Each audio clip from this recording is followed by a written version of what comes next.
whenever we look at a obstacle and we look at it as a learning experience versus oh, everything is against me and woe is me. If we look at it that way, well, yeah, then we're going to stay low forever. But if we look at it like, yeah, that really sucked. Like, that was a bummer. And you can be sad about it for a while. Yeah. What can I learn from this? And next time such and such an obstacle comes up, I'm like, okay, how did I handle this last time? What can I do differently? And, maybe you realize, that was not a rejection or a negative. It was a redirection. And what would have been down that path wasn't right for me. Just taking a few minutes, like 5, 10 minutes, shut everything down and just see the thoughts that come into your mind. Write them all down, negative, positive, whatever it is. And then you can see kind of the subconscious programs that are happening within your mind. Then you have to look at it and say, well, how could this be true? And look at, these are the reasons why it could be true. How could this be not true? And you start to realize, like, the negative thoughts that I'm having, they're really not true. They're not in alignment with who I really am. So that's the first way that you really disconnect with yourself, is by negative self-talk. So a lot of times we catch our thoughts and we think, and I kind of encourage people to think, well, would I talk to someone else that way? Would I speak to my best friend or my partner or my brother, sister, whoever, in the way that I just spoke to myself? So that self-trust comes when we treat ourselves right, we speak positively to ourselves, and we connect with what is really authentically what we should be taking action on and doing versus the negative side of things. Hello, everybody, and welcome to a brand new episode of the Art of the Great podcast. My name is Danny Lugo. I'm your host, and today I have the pleasure of having you, Dr. Carla Caturia. And I think it's going to be a great podcast that we're going to like. As you know, the theme of the podcast is for you to learn from other people's storms, as what I like to call them, and how they overcame them. So, Carla, can you please introduce yourself to the audience? Hi, I'm Dr. Carla Caturia, and Daniel, thank you so much for having me. Yeah, I'm an elite mental performance coach. So I coach teens, tweens, young adults, and families. And just a little bit about me, I was an educator for about 20 years, a teacher, assistant principal, college professor, and I've now started my own business and I do this full time. And I really appreciate you having me here. Thank you. Thank you for coming in. And, wow, my mom is a teacher. She has been a teacher for like 30 years or more. Amazing. What does she teach? Math. So I'm Oh, a little bit of a math yeah. boy. Oh, good for you. Good for you. That's a great skill. You need it. That's And awesome. I I think love you're that. no, it is awesome. And I think your activity as a coach, it will be helpful to many out here. And with that, I want to And get started yeah, with the first question. absolutely. Okay, so Dr. Carla, on this show, we believe that the future storms aren't always visible from the outside. At 14, you were earning straight A's, dancing, and competing in varsity sports, looking completely successful. But underneath that surface, what did your personal gray area look like? And when did you realize that Yeah. storm was brewing? And yes, absolutely. So I didn't realize this till probably my 30s and 40s. So when I was a teenager, like you said, good grades, had a nice family, played all the sports, did dance, all the activities, had a ton of friends. Like, you would have never known there was a concern. But underneath it, like you were saying, that storm was really my emotions. So I wasn't sure what to do with big emotions, how to handle them, how to manage them, how to move through them. I just didn't know that I could be in control of what I was thinking and feeling. And like I said, I didn't notice this till later in life. And the reason I became a coach is because I started getting coaches and I was like, oh man, this actually works. I'm able to handle my emotions, stay calm, like, and that was like a game changer for me, in shifting literally my whole life. So yeah, that was all brewing underneath the surface, throughout, my teens and my 20s, even my 30s as well. Yeah. Incredible. And so, what was specifically, if you want to express this, you don't have to. What did you personally go through in that when you were a teenager and you realized, I need to control this and look out for coaches? Yeah, so when I was a teenager, I then obviously became a college student and met my ex-husband and, lived a life married and did all the things. And I didn't realize it at that point. I had kind of engaged in a codependent relationship. And, there was a lot of emotions and there was a lot of good. And then there was a lot of arguing and there was a lot of, all turmoil, let's say, and chaos. And I didn't really realize that when we were married. I was in my 20s and I was in my 30s. And then everything started to shift. I was a teacher, then I became a principal. And I was kind of questioning, like, who am I? And how do I want to show up and who do I want to be? And is this all there is for me? Is there something more? So it was kind of like a personal and a professional shift that kind of over time happened. And then it got to the point where it became so painful in the relationship and in the career that I wasn't enjoying what I was doing. And I didn't feel like I was having an impact. And we weren't getting along. So it all kind of came to a head around the same time in my late 30s. And then, then I left my career, left my marriage, and so it wasn't like a thing that just happened overnight. Think it was kind of the awareness from the situations I was putting myself in, how I was treating myself, and how I was maybe not expecting others to treat me to a certain level. And, then through getting coaches, I started to see the light per se and notice there was a different way to live. Yeah. Yeah. So from what I'm grabbing, it was a situation where you didn't know what the future looked like, and you didn't feel like you were fulfilling a purpose that you know you had deep inside. And I think that's something that happens to all of us. And for me, it was medical issues that I'm still going through them, but I I understand that because I feel the same. Like, am I fulfilling the right purpose? Am I doing the right thing? And I think that is something that people can learn from. And I hope that today in this episode that not only you can help us guide us through that, but the person listening to this episode can learn because it's one thing to learn something, but there's another thing by doing it. That's when you're fulfilling the knowledge because knowledge without putting in the work is nothing. It's just knowledge. Amazing. You said it yourself. And you're not done with your journey, and neither am I. So, because for people listening, because we might have made a shift, that's amazing. We made a shift, yet we're not done yet. So, it's all about that commitment to yourself. Absolutely. That's Yeah. completely right. And you have noted that you learn how to succeed long before you learn how to navigate stress, self-doubt, and uncertainty. When that internal pressure cooker finally hits its limit, how do you navigate that breaking point? And what was the turning point that allowed you to rebuild? Yeah. I mean, to be honest with you, a lot of it is learning patience. So knowing that it's not going to happen all overnight, that eh, I'm on the right path, trusting myself that, excuse me, that I'm making the right decisions, that I'm moving in the right direction. And for me, on top of all of that, on top of patience, was really my faith. So I became really patient and waiting without complaining and just realizing, like, I might not be where I want to be, but I'm not where I was before.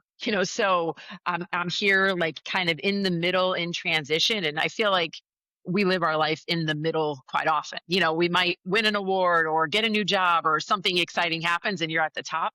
And then you might be depressed and sad and have certain issues and you're at the bottom. But we kind of live our life in the middle. So for me, it was patience, like really learning to be patient and reconnecting with my faith and just having that belief in myself and the higher power that you know, today might be an amazing today. Today might have its pitfalls, but ultimately, like, if I just keep taking action and in taking inspired action, that I will then move into one, who I'm authentically meant to be, and two, into my kind of next identity, into a more powerful version of myself. Yeah. I really like that because patience is a key thing for everything that we do. And one quote that I heard from another podcast was like, a winner is just a loser that trying one more time. Yes. So Yep. I really like that because it goes with what they're saying is the patience of being in the gray area. Keep trying, keep going. And when you succeed, know that you're going to fall again, but you have to keep trying. It's not a single path. It's not that you go through all ups and it's just up from there on. No, you're going to go down again. But if we realize that that down is higher than when we were before, I think that's what you said. We're going to be really incredible because even though we are indeed falling or we fell, we are higher than before. So we just have to continue learning. And it's in the falls. That's why the theme of the podcast is when we learn the most, in my belief. What do you think? Yeah, I agree 100%. That's exactly what I tell my clients, like my kids, when I start working with them, because initially we work together, they feel really motivated, they get energized, and it's really easy to get someone started, but it's a lot harder to keep someone going and keep them learning and keep them growing because they'll have their times where we're on a call and they start crying or they're upset or things aren't going their way, and it could be like that for a period of time. But to your point, they're going to learn to, you know, move through their emotions quicker, or not stay in that low point for as long, or realize they needed to be in that low point to learn something. So whenever we look at a obstacle and we look at it as a learning experience versus a, oh, everything is against me and woe is me. If we look at it that way, well, yeah, then we're going to stay low forever. But if we look at it like, yeah, that really sucked. Like that was a bummer. And you can be sad about it for a while, like I'm really disappointed. Yeah. What can I learn from this? And next time such and such an obstacle comes up, I'm like, okay, how did I handle this last time? What can I do differently? And, maybe you realize, that was not a rejection or a negative. It was a redirection. And what would have been down that path wasn't right for me. Yeah. I like that. And I wanted to go into your personal coaching side. So you coined the Hmm. terms that success without self cycle. For the young adults and teenagers listening right now who are tying 100% of their identity and worth to their grades, performance, or external achievements, how do they recognize that they are trapped in this cycle before it leads to total burnout? Yeah. So success without self really is like you feel good when you achieve, when you win an award, when you get a good grade, when you get the part at the play, whatever it is. But when you make a mistake or you don't get what you want, then it's like as if you are a failure. So you are basically getting to the point where you define yourself by what you have achieved, not by who you are. And then you put a lot of pressure on yourself, even if your parents are telling you, it's okay, don't worry, you got to be, or you'll get the part next year, that kind of thing. You just are kind of imposing this perfectionism or overthinking or comparison, and it just leads to you having a lot of anxiety. And you might even be more and more successful, yet you're trusting yourself less and less. You are always reaching out to see, what should I do? Or you start spiraling when one little mistake happens, or, you just kind of have this overwhelm, or maybe you avoid things and you just procrastinate, even though you can do it. So these kind of emotions come up, and that's when you become completely like dysregulated. Either you withdraw and you're kind of not engaging in life, or you're still going strong, but you've filled up your schedule so much that you are just so busy that you don't let yourself feel. So it's kind of like you're avoiding the deeper issues underneath the pressure, anxiety, overwhelm. And what I do with kids is get them to feel again, know what is underneath those those kind of thoughts and beliefs, kind of getting to the root cause of why they're feeling a certain way and thinking and behaving a certain way, so that they then can have success with self. So it's still going to be successful and do all their activities in school and all that. Yet, how can I feel connected to who I authentically am while I'm still doing this? And I like that. And I want to add something to that because, one of the tools that I have to use to spread this message around the world is social media. And I think social media adds to that. You look at pictures of someone, I don't know, fishing a fish that you never caught, for example, or winning a tournament that you never won. It adds to the pressure of what you're feeling, of feeling like a failure and you're not. We do fail. That's an unfortunate thing because I don't like to fail, right? But life is a failure sport. I really heard I like baseball, and this baseball player said that baseball is a failure sport. It, you are bound to fail. So if you hit 3 out of 10 times, that means you're a 300 hitter. Guess what? You're in the Hall of Fame with that numbers, Hmm. and that's failing Hmm. 7 times out of 10. So we Hmm. have to fail in order to succeed. And it goes back to the quote: "A winner Hmm. is just a loser who tried one more time." Hmm. And it's just Hmm. about having patience and realizing that our failures is what builds our character into the next phase, into what we are meant to be. If we didn't go through our storms, we would have never in our life become the person that we are today. I'm going to ask you a question. If you were Hmm. to go back and eliminate all the hard things that you had to go through to be here today, would you? Yeah, no, not at all. To your point, who would I be? I wouldn't be resilient. I wouldn't be resourceful. I wouldn't have learned anything. So it's quite often, and I will connect this to parents just because I see this quite often, is your child struggling. They're overwhelmed. They don't know how to problem solve. They can't figure this out. And a lot of parents will come in and rescue them and rob them the opportunity of figuring out themselves. So I, as a teen, had that situation with my parents as well. They would not always, but quite often rescue me. It was as soon as I felt uncomfortability, they would help me feel comfortable. And so I think um, I would go back and I would actually want to safe fail more often. So, if I get an F on the test and I didn't study or I didn't time manage right or whatever the situation was, and I got the consequence of the grade. And my parent, that happened to me sometimes. So, no, I wouldn't take away the obstacles. I would probably wish I had someone telling me what I could learn from those obstacles. And frankly, my parents might have told me that and I just wasn't listening. I don't know.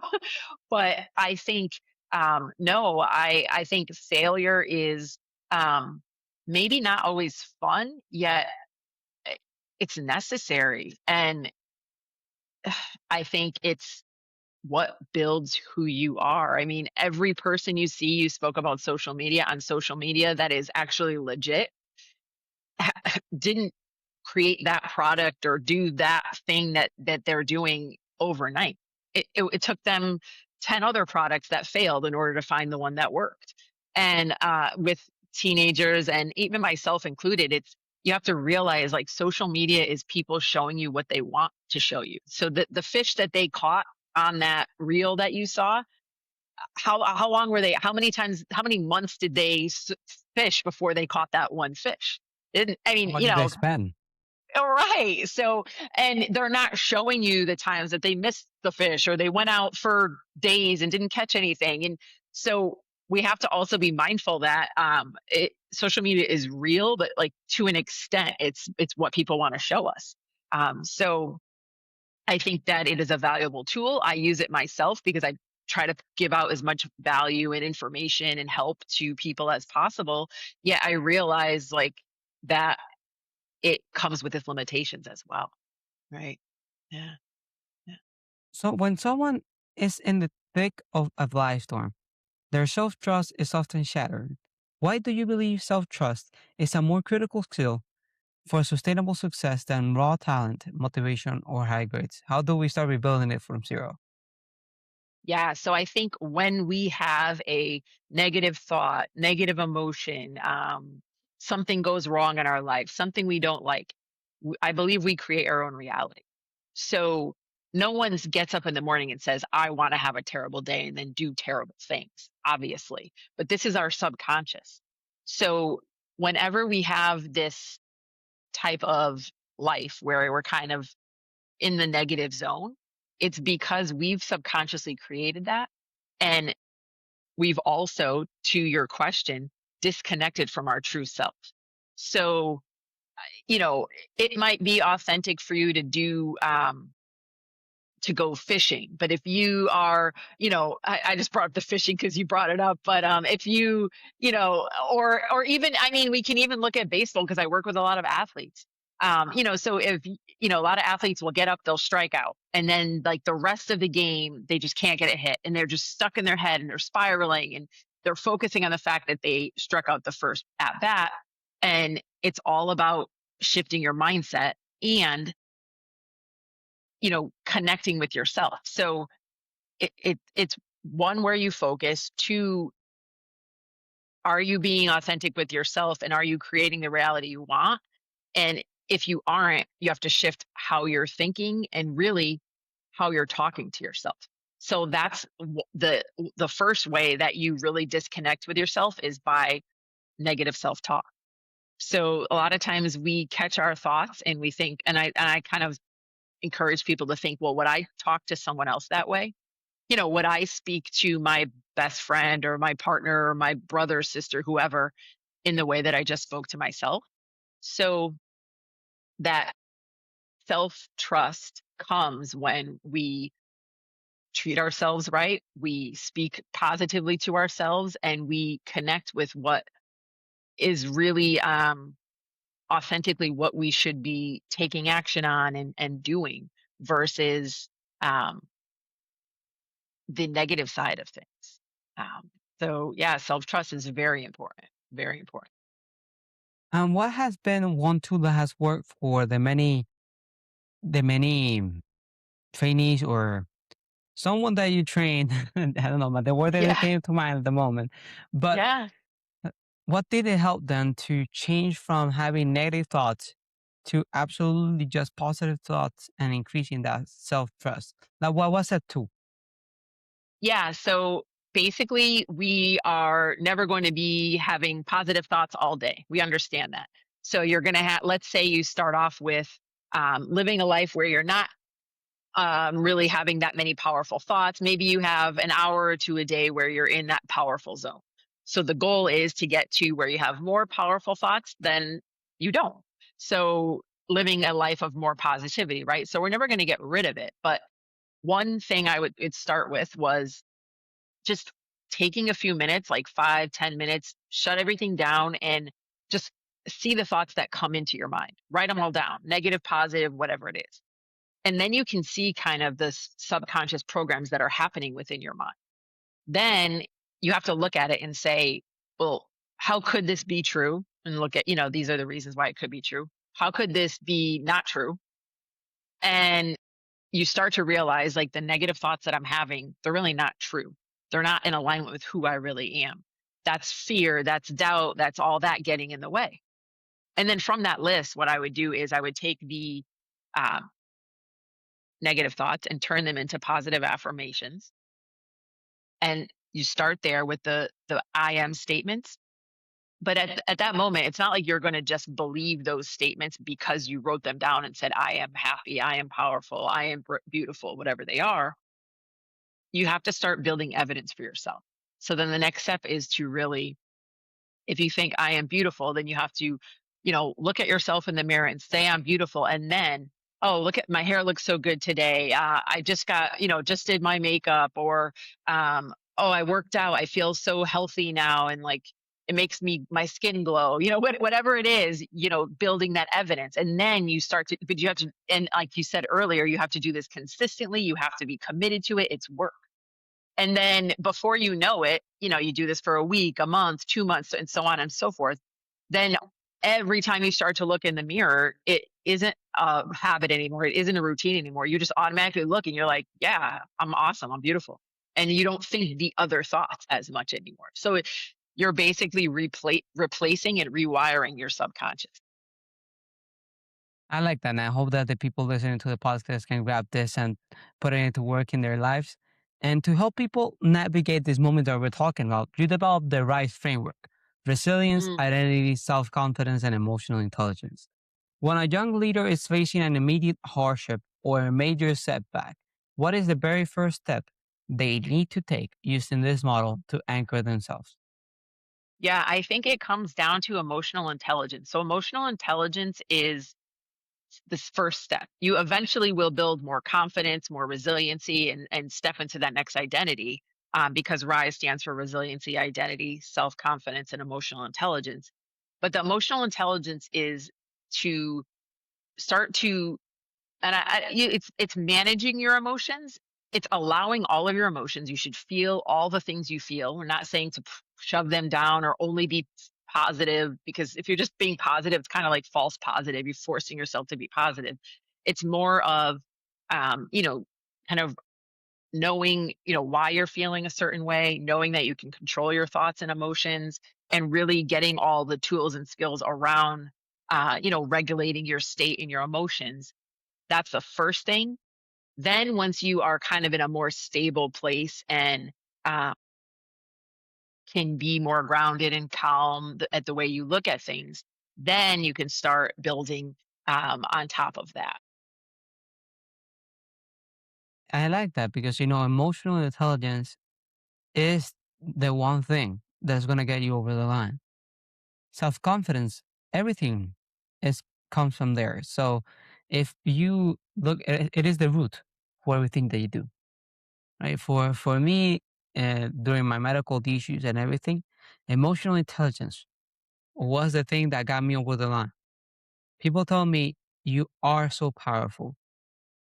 I thank you, but I had to, use my emotions and control them, because if I didn't, everything went downwards.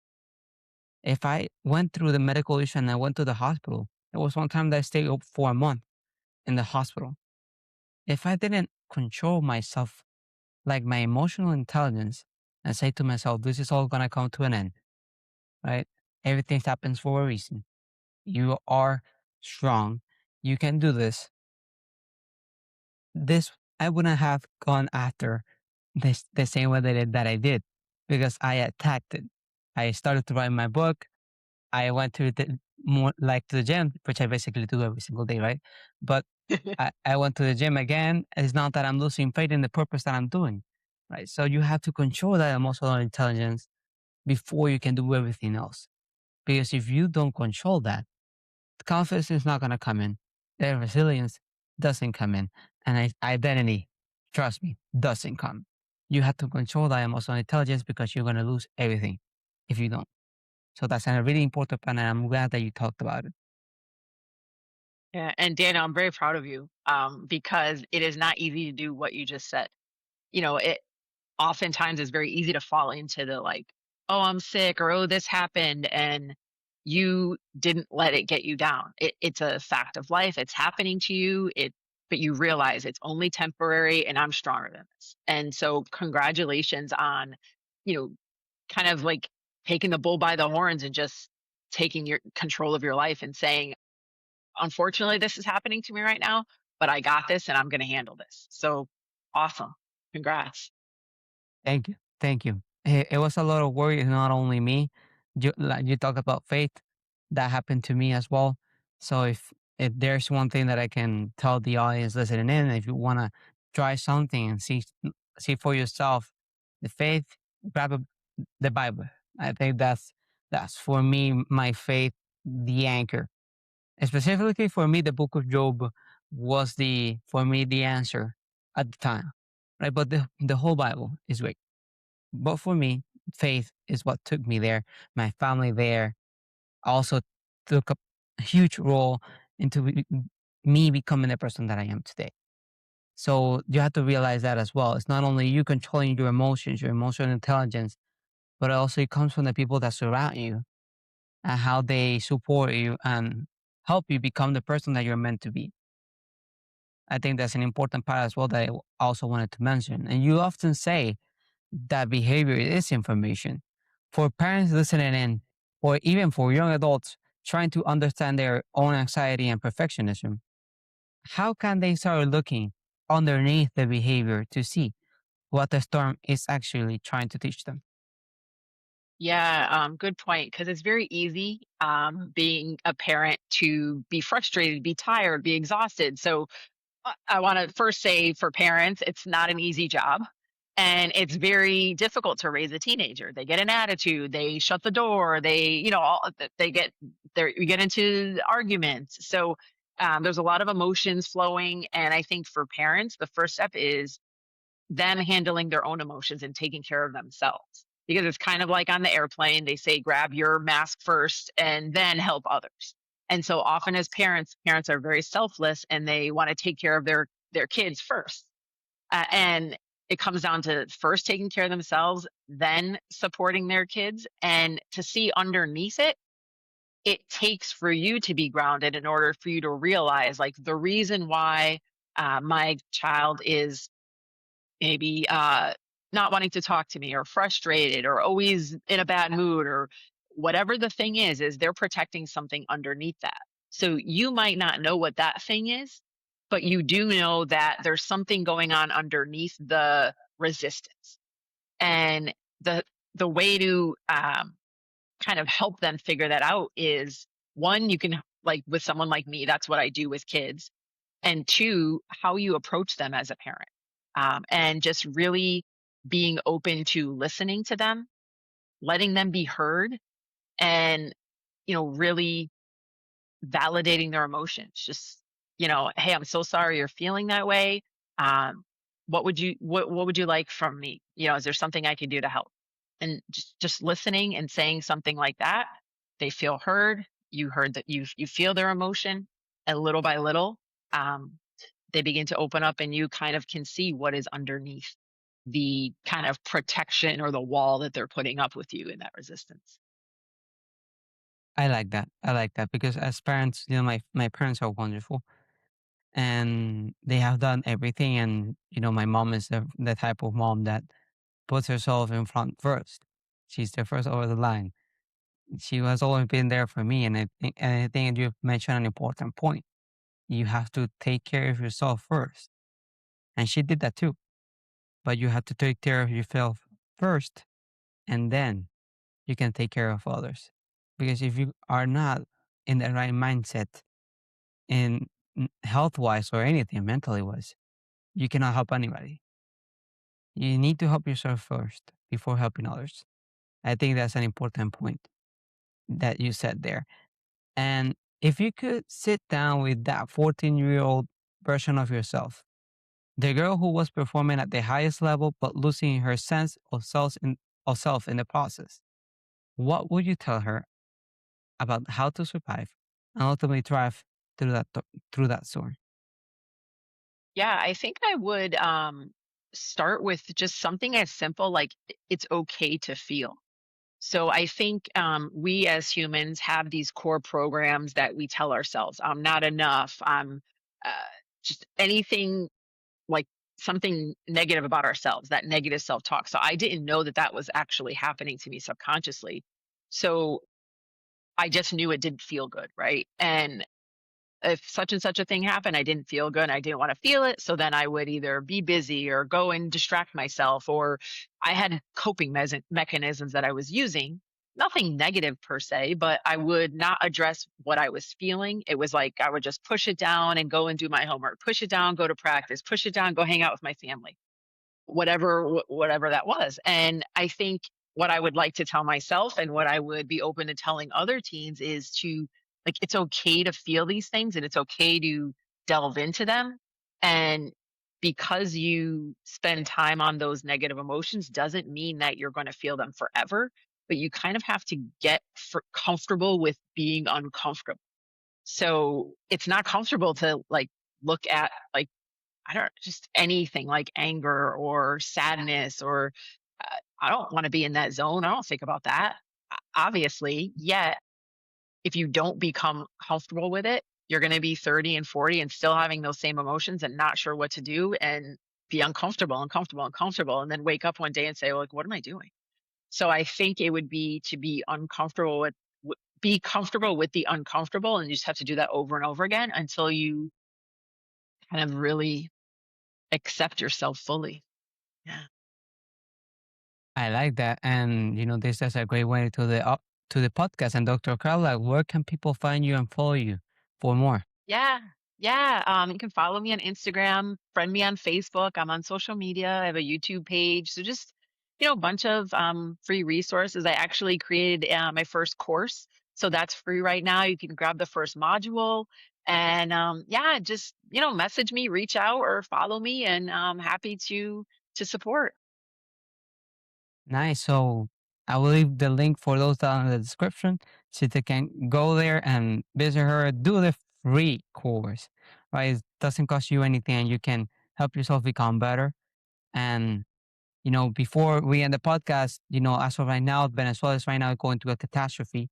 They have gone through a disaster and I wanted to help them by leaving down in the description a link for so that you can donate. It's a link that I also have donated, so it's not a link that I have not put my money into.